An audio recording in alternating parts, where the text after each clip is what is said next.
Olá, meus queridos. E aí, como é que estamos? Sou o professor Júnior. Vamos para mais uma aulinha de matemática. Na verdade, agora, nós estamos mudando do nosso conteúdo, do nosso tópico. Nós estamos entrando onde? Nos polinômios. Aqui, antes de entrar no conteúdo dos polinômios, como é que nós podemos pensar nessa matéria? Como é que a gente pode se inserir nela?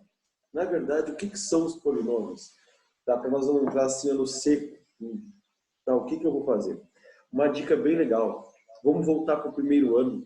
Na verdade, os polinômios são as funções do primeiro e do segundo grau, lembram? Lógico, não são somente as funções do primeiro e do segundo grau. Só que lá no primeiro ano, nós trabalhávamos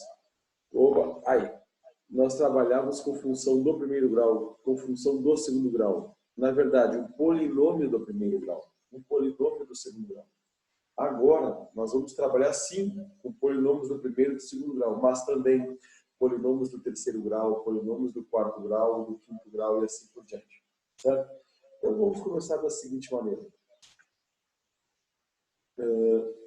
A definição de um polinômio. Um polinômio, pensem nas funções. Esta primeira expressão que vocês estão enxergando, esta é a definição. ANx da n mais AN-1 x da n-1 mais AN-2 x da n-2 e assim por diante. Até onde? Até a 1 x elevado não mais a zero. Sendo que aquele a zero não tem x. Na verdade, ele tem o x elevado na zero. Só que x elevado na zero é 1 e a zero vezes 1 é o a zero. Aquele último termo que eu chamei de a zero, ele é chamado de termo independente de x. Tá? O termo independente é aquele termo que não acompanha o x, ou então aquele termo que acompanha o x elevado na zero. Quem é este a n-1, a n-2 e assim por diante? São os coeficientes numéricos. Esses coeficientes numéricos são os números que multiplicam os x. Quem é esse n, n-1, n-2? São os expoentes do polinômio. E eu só tenho polinômio se o expoente é um número natural. Não esqueçam disso. Eu só tenho polinômio se o nosso expoente for um número natural. Então, esta é a definição dos polinômios. Particularmente, eu não gosto dela. Eu acho meio xarope, eu acho meio chato. Então, o que eu fiz? Eu dei uma organizada. Olha ali embaixo, olha aquela segunda expressão. Eu prefiro trabalhar com esse formato de polinômio. Ax da n mais bx da n-1 mais cx da n-2 e assim por diante, até o z. Na verdade, até o termo sem x, até o termo dependente. Confundi mais ainda, não entenderam? Vou fazer o seguinte, ó. Vou passar para o próximo slide, fica mais fácil entender. Como é que eu monto, como é que eu organizo um polinômio do primeiro grau? Para aí. Vamos voltar lá para o primeiro ano. Como é que nós escrevíamos? Como é que a gente escreve? Como é que vocês escreviam lá atrás uma função do primeiro grau? Ax mais b, né? Como é que eu escrevo um polinômio do primeiro grau agora? P de x igual a x mais b. A mesma coisa. Porém, lá no primeiro ano, nós escrevíamos f de x, g de x, h de x com letras minúsculas. Geralmente, o nome de um polinômio é uma letra maiúscula. P de x, q de x, a de x e assim por diante. Bom, se vocês entenderam o polinômio do primeiro grau, vocês podem me responder agora. Qual é o formato do polinômio do segundo grau? Lembraram? Ax ao quadrado mais bx mais c. Bom, não vou nem perguntar. Qual é o formato do polinômio do terceiro grau? Ax ao cubo mais bx ao quadrado mais cx mais d. E assim sucessivamente. Se eu perguntar o polinômio do quarto grau, o polinômio do quinto grau, é só ir organizando. Tá aí. Este é o formato de um polinômio, onde esse A, B, C, D são os coeficientes numéricos. São os números que estão na frente do x. O x é a incógnita e aquele 3, 2, 1 são os expoentes. Só tem um polinômio se o expoente for um número natural. Não esqueçam disso. Vamos tocar ficha. Vamos para onde agora? Vamos trabalhar com o grau do polinômio. Aqui é fácil, né? Deixa eu fazer a pergunta. Por que uma função do primeiro grau é chamada função do primeiro grau? Porque o maior expoente é 1. Por que a função quadrática ela é chamada de função do segundo grau, porque o maior expoente é 2. Então, observe, qual é o grau do polinômio P, o primeiro? Ah, detalhe, como é que eu represento o grau de um polinômio? Para representar o grau de um polinômio, eu represento ele pelas letras GR. Tá aí, ó. Qual é o grau do polinômio P? Ele é de grau 3. Vamos continuar. Qual é o grau do polinômio A? Vocês perceberam que aquele polinômio está desorganizado? O grau é sempre o maior expoente. Ele é de grau 4. Qual é o grau do polinômio B? Daí não tem o x. Na verdade, quando não tem o x, tem o x elevado na zero. Tá? Então, o grau desse polinômio ele é de grau 0. Vamos lá. É o Renate Braga. Vamos embora. Tá aí. Agora tem um detalhe muito importante para vocês. Observem esse polinômio Q. Vocês perceberam que ele é parecido? Olha só. Ele é parecido com o polinômio B. É a mesma coisa. B de x é igual a 5. Q de x é igual a 0. Só que o grau do B de x ele é de grau 0. Tá? Agora, qual é o grau do polinômio Q? Quando eu tenho o chamado polinômio nulo é aquele P de x igual a 0, A de x igual a 0, é o polinômio igual a 0. Ele não tem grau definido. Porque vocês podem colocar qualquer x ali na frente do 0. 0 vezes x na 5 é 0. 0 vezes x na quarta é 0. 0 vezes x ao quadrado é 0. Então, quando eu tenho Q de x igual a 0, ele não tem grau definido. Ele pode ser de qualquer grau. Show de bola? Só uma atenção no grau desse polinômio.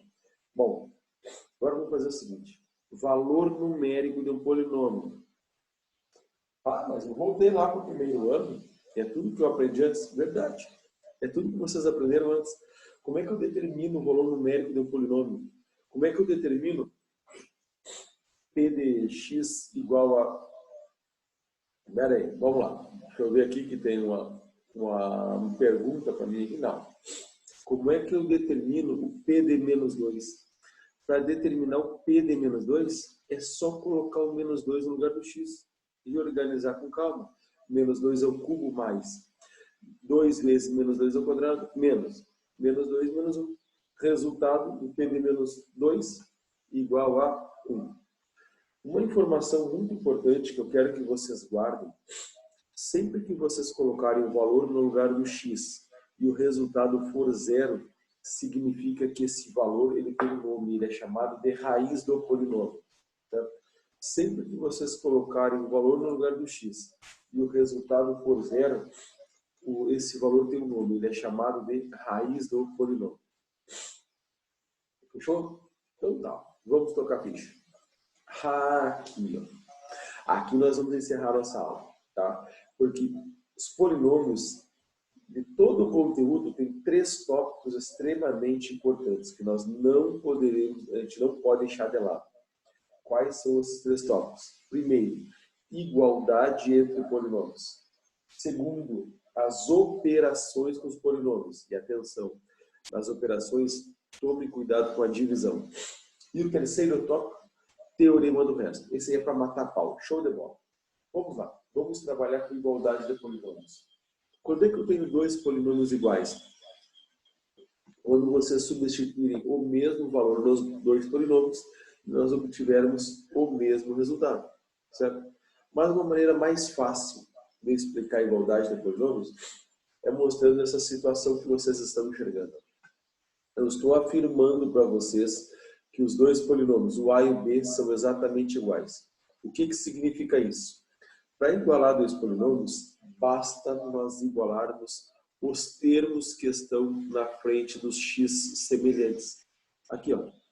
Eu tenho que o polinômio A ele é exatamente igual ao polinômio B quando? Ah, peraí um pouquinho, ficaram com dúvida? Por que tem 3 perninhas na igualdade? Quando você trabalha com a igualdade de polinômios, se usa 3 tracinhos. Quem quer usar o 2 tracinho, a mesma coisa, não muda nada. Certo? Então vamos lá. Igualem aqueles 2 polinômios. Olha como é simples.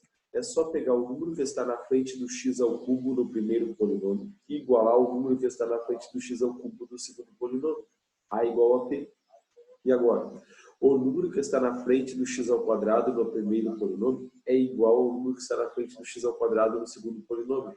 B igual a Q. E assim sucessivamente.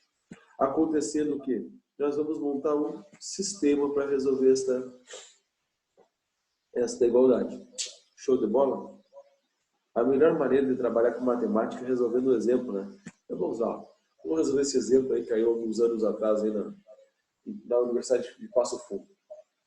Comigo. Sabendo que os polinômios P e Q são idênticos, eles são iguais, determine o valor de A mais B mais C. Bom, eu quero que vocês prestem atenção comigo no seguinte. Tem várias maneiras de resolver essa igualdade. Eu vou resolver da maneira que eu acabei de mostrar para vocês. Depois vocês vão ficar mais safo no conteúdo, tá? Vocês vão fazer de outras formas mais fáceis do que essa. Vocês perceberam que o exercício disse que os dois polinômios são iguais? Na verdade, eu vou ter que igualar os dois polinômios. De que maneira? Quem está na frente do x ao cubo é igual a quem está na frente do x ao cubo. Quem está na frente do x ao quadrado e assim por diante. Observe, olha a primeira igualdade aí. O número que está na frente do x ao cubo, o número 2, tem que ser igual ao a mais b que está na frente do x ao cubo. O que mais eu tenho? O número que está na frente do x ao quadrado tem que ser igual ao número que está na frente do x ao quadrado. O número que está na frente do x tem que ser igual ao número que está na frente do x. E acabou. Não precisa. Tá aí, alguém poderia me perguntar, mas eu não tenho que igualar aquele número que não tem x ao número que não tem x? Tem que igualar, mas não precisa. Porque com aquelas três equações, vocês acabam de resolver o a mais b mais o c. É só resolver o sistema. Como é que fica o nosso resultado? Trabalhando com as operações básicas, ó, eu acabei de achar o a. Opa! Eu acabei de achar o a igual a 4. Acabei de achar o c igual a 2. Agora basta substituir na primeira equação. Eu achei o b igual a menos 2. Pergunta do exercício. Quanto que vale o a mais b mais o c? 4 menos 2 mais 2. Resposta certa igual a 4. Show de bola? Vamos para o próximo exemplo? Na verdade, aqui, ó, este exemplo que eu mostrei para vocês aqui, ó, show de bola, é muito importante. Vocês têm que saber trabalhar com igualdade. Mas, na minha opinião, aqui, ó, o tópico mais importante é a igualdade de polinômios quando envolve frações. Aqui eu quero trabalhar passo a passo com vocês. Ó, aquele aluno que for fazer o Enem, ou aquele aluno que for fazer mais um ou dois vestibulares, com certeza essa questão está em uma das provas. Tá? Quando se trabalha com igualdade, geralmente nós trabalhamos com igualdade de polinômios envolvendo frações. Bom, aqui, ó. Como é que vamos voltar lá para o ensino fundamental? Como é que vocês aprenderam a trabalhar com frações? A somar frações, subtrair frações? Fazendo o quê? Fazendo o MMC. Então, uma sugestão na resolução da igualdade quando vocês têm frações. Olha só, primeira dica. Quando vocês têm uma igualdade semelhante a essa, uma sugestão é colocar em um dos lados da igualdade a fração que tem um denominador de maior grau. Vocês observaram que está prontinho, né? No primeiro membro, eu tenho a fração com o denominador de maior grau, x ao quadrado, e no outro lado eu tenho a soma das outras frações. Pronto, está organizado. O que eu vou fazer agora? Agora eu vou fazer o MMC. É só fazer o MMC do segundo membro. Como é que a gente faz o MMC? Basta multiplicar os denominadores. Agora comigo, ó, vou fazer o seguinte. Deixa eu pegar aqui. Vamos lá. Todo este denominador que vocês estão enxergando aqui, ó, todo ele, dividido por x mais 1, quem é que sobrou? Sobrou o x menos 3. É o x menos 3 que multiplica com aquele a lá de cima. Mais, de novo, todo esse denominador dividido por x menos 3, quem é que sobrou? Sobrou o x mais 1. É só pegar esse x mais 1 e multiplicar com aquele b de cima. Se ficou claro o MMC, neste caso de igualdade, acabou a questão, agora vai ficar muito fácil. A parte mais difícil que eu noto dos alunos é trabalhar com o MMC. Tá? Como é que eu trabalho com o MMC? É só multiplicar os denominadores. Tá aí agora. Agora vamos trabalhar da maneira mais simples que vocês aprenderam lá no ensino fundamental. Se vocês multiplicarem x mais 1 vezes x menos 3, vai dar exatamente x ao quadrado menos 2x menos 3. Vocês perceberam que os dois denominadores são iguais? Lembra o que a gente faz quando os denominadores são iguais? Corta-se os denominadores. Pronto. A partir de agora é só organizar. Vocês vão aplicar distributivo ax vezes a vezes x vezes menos a vezes 3 mais b vezes x mais b vezes 1. Vocês vão organizar os denominadores e ainda vocês vão organizar. O que significa organizar? Juntar os termos semelhantes. Juntem quem tem x, levando o x em evidência, e juntem os termos que não têm x. Por que eu organizei desta maneira? Para ficar mais fácil de trabalhar com a igualdade. O que eu faço agora? Para trabalhar com a igualdade, é só igualar os termos semelhantes. Iguala quem tem x a quem tem x. Iguala quem não tem x. Ah, mas espera aí um pouquinho. Ó. Olha ali. Ó. Menos 3a mais b, eu vou igualar quanto se não tem x no outro lado? Eu vou igualar a zero. Depois que vocês igualaram, simples. Basta resolver o sistema com toda a calma do mundo. Resolver o sistema da maneira que vocês acharem mais fácil. Ou usando o método da adição, ou usando o método da substituição. Eu prefiro usar o método da adição. Tá? Vão organizando, somem os termos semelhantes. Aí vocês descobriram o A e o B. Qual era a pergunta do exercício? Determine quem é o A, determine quem é o B. Show de bola? Tomem cuidado com a igualdade quando nós temos fração. Certo? O que a gente viu nessa... Olha o meu filho chegando aí. O que nós trabalhamos nesta aula de hoje? Nós trabalhamos com a parte inicial dos polinômios. A definição, o grau de um polinômio, o valor numérico e atenção. Nós trabalhamos com igualdade de polinômios. Show de bola, meus queridos? Certo? Então tá. Num próximo vídeo nós continuamos com a aula dos polinômios. Ó, não vou esquecer, ó. Já que eu tô postando tudo, ó, dá um like aí pra mim, ó. Eu virei Prof. Tuber agora. Beijo, até a próxima.